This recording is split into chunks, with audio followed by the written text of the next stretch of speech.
Magdadalo raw si Senator Joel Villanueva sakaling magkaroon ng special session sa Senado para talakayin ang ilang nakabimbing panukalang batas. Handa naman daw ang Gatchalian Block sakaling manggulo umano sa sesyon si Senator Alan Peter Cayetano. Sa ipinalabas na live stream ng Jesus is Lord Church Worldwide nitong linggo, iginiit ni Villanueva na hindi ito ang panahon para magkampihan lalo't sunod-sunod ang issue at problemang kinahaharap ng bansa.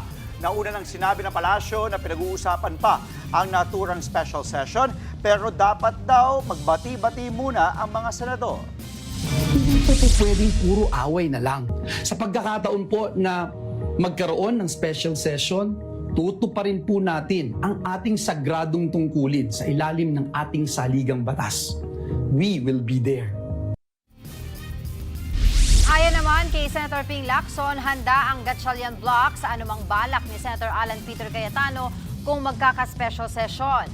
Napag-usapan na raw ito ng kanilang grupo pero tumanggi siyang idetalye ito.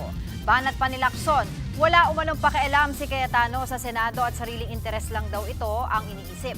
Panawagan din niya kay Cayetano, wag nang manggulo sakaling magkaroon ng special session. Mga kapatid, Angela Lagunsad Castro po para sa komprehensibo at makabuluhang balitaan at talakayan. Mag-follow at subscribe na sa social media pages ng News 5.